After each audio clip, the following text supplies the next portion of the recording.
కాంగ్రెస్ అధ్యక్షురాలు పశ్చిమ బెంగాల్ ముఖ్యమంత్రి మమతా బెనర్జీ గారు వారి కోసం ఆలోచిస్తే ఎక్కడి నుంచి ఎక్కడికి వచ్చారా అనిపిస్తుంది. ఒకప్పుడు దేశంలోని నీతిమంతుల్లో ఒకరైన ఈ మమతా బెనర్జీ గారు గెలుపు ఆరాటంలో మొత్తం తన యొక్క నిజాయితీని తన నిబద్ధతను కూడా కోల్పోయారు. ఈ విషయంలో ఏమాత్రం కూడా సందేహం లేదు. ఎందుకంటే ఆవిడ ప్రవర్తిస్తున్న తీరు చూస్తుంటే చాలా బాధగానో, ఈవిడైనా మమతా బెనర్జీ ఒకప్పుడు నేను నాలాంటి వాళ్ళు చాలా మంది ఇష్టపడిన లీడర్లో మమతా బెనర్జీ గారు ఉండేవారు. ఉదాహరణకి జయలలిత గారు కూడా అంతే. ప్రారంభంలో ఒక మంచి రాజకీయ నాయకులుగా కనిపించారు. ఆఖరికి చనిపోయే నాటికి ఒక పూర్తిగా అవినీతిమయమైపోయిన ముఖ్యమంత్రిగా ముద్రతో చనిపోయారు. అది చాలా బాధాకర విషయం. ఆవిడ ప్రవేశపెట్టిన ఎన్నో స్కీములు పేదలకి వరాలు అయ్యాయి. కానీ ఆఖరికి ఏం తెచ్చుకున్నారు? చెడ్డ పేరు తప్ప. అలాగే ఈ మమతా బెనర్జీ కూడా కంపేర్ చేస్తే కమ్యూనిస్టుల కంచుకోటైనటువంటి వెస్ట్ బెంగాల్ ని ఛేదించి కాంగ్రెస్ తో కలిసి పోరాడి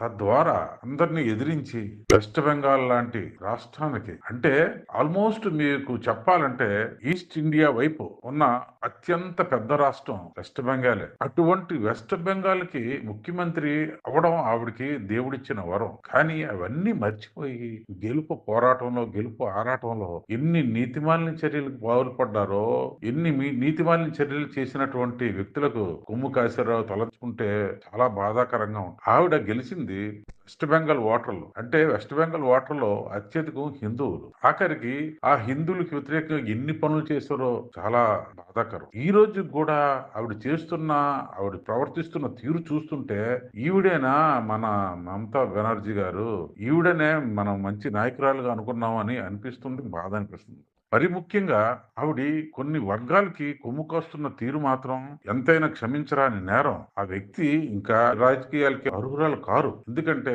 ఏదైనా సరే ప్రజలకు వ్యతిరేకంగా నిర్ణయాలు తీసుకున్న ప్రభుత్వాలు ఉంటే ఎంత పోతే ఎంత. ఆవిడ ఎంతసేపు తన పాలన నిలబెట్టుకోవడానికి, తన పార్టీని నిలబెట్టుకోవడానికి, తన వర్గాన్ని నిలబెట్టుకోవడానికి మాత్రమే పాటు పడుతున్నారు తప్ప ప్రజల సంక్షేమం కోసం ఏమాత్రం కూడా ఆవిడ మంచి పనులు చేయట్లేదు. ఎందుకంటే ఒకప్పుడు కమ్యూనిస్టుల్లో పాలించినప్పుడు కలకత్తా, వెస్ట్ బెంగాల్ అభివృద్ధి ఏ రకంగా ఉందో ఇప్పుడు కూడా అదే రకంగా ఉంది. ఏమాత్రం అభివృద్ధి చెందలేదు. అదే పక్కనున్న యూపీని తీసుకోండి, ఎంత మార్పు వచ్చిందో. ఒక ముఖ్యమంత్రి అనే వ్యక్తి తన రాష్ట్రానికి మేలు చేయాలని ఆలోచనతో ఉండాలి. అది పార్టీలకు అతీతంగా, వర్గాలకు అతీతంగా, మతాలకు అతీతంగా పేద ప్రజలకి మేలు కలిగేటట్టు చేస్తే ఆ ముఖ్యమంత్రిని ఎవరైనా, ఏ పార్టీ వారైనా, ఏ మతం వారైనా మెచ్చుకోవచ్చు. ఇప్పటికీ కూడా మమత మీద మనకి ఎక్కడో చిన్న ఆశ కలుగుతుంది. కానీ ఆవిడ మాత్రం ఆ విధంగా ప్రవర్తించడం లేదు. నిన్న కాక మనం చూడండి, ఈడీ చెకింగ్ లో ఉంటే ఒక ముఖ్యమంత్రి స్థాయి వ్యక్తి వెళ్ళి ఆఫీస్కి వెళ్ళి ఫైల్ తీసుకురావడంలో అర్థం ఏంటి చెప్పండి?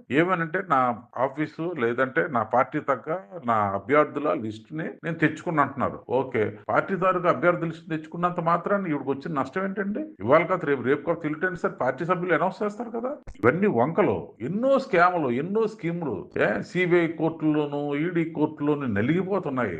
అయినా సరే కొంచెం కూడా ఆలోచించకుండా ఆవిడ ఏదో అంటారు, తను పట్టిన కుందేలు మూడే కాళ్ళు అన్నట్టు ప్రవర్తిస్తుంటారు. అంత మొండితనం పనికి రాదు. ఈవిడ ప్రజల కోసం ఆలోచిస్తేనే ప్రజల ముఖ్యమంత్రి అవుతారు. అంతేగాని ఈవిడ ప్రజల ముఖ్యమంత్రిగా ఈ రోజు కనిపించడం లేదు. ఒకప్పుడు జ్యోతి బాస్ గారు పరిపాలించిన తర్వాత ఈ కమ్యూనిస్టుల పంచుకోటను బద్దలు కొట్టిన వీరనారి ఈవిడేనా అనిపిస్తుంది. అటువంటి లక్షణాలు పూర్తిగా కొరవడ్డాయి. ఇలా చెప్పడానికి నేను చాలా బాధపడుతున్నాను. కానీ ఆవిడ్ని ఒక మంచి వ్యక్తిగా అభిమానించే వ్యక్తుల్లో నేనొక్కడిని కనుక ఆవిడ ప్రవర్తన తీరు నాకు బాధ అనిపిస్తుంది. కనుక ఇలాంటి వాళ్ళు రాజకీయాల నుంచి తప్పుకుంటే మంచిది. ఎందుకంటే చాలా మందిని చూడండి, తమ రాష్ట్రం కోసం, తమ ప్రాంతం కోసం పాటుపడే నాయకులు చాలా మంది ఉన్నారు. కానీ ఈవిడ కేవలం మతమౌఢ్యంలోనూ లేకపోతే పార్టీ రక్షించుకునే విషయంలోనూ తన వర్గాన్ని రక్షించుకోవడానికి మాత్రమే ప్రాధాన్యత ఇస్తున్నారు. అంతే తప్ప ఏమాత్రం ప్రజల కోసం పట్టించుకునే నాయకురాల్లా మాత్రం ప్రవర్తించట్లేదు. ఇది చాలా బాధాకరం విషయం. ఇప్పటికీ కూడా ఆవిడ మేల్కొని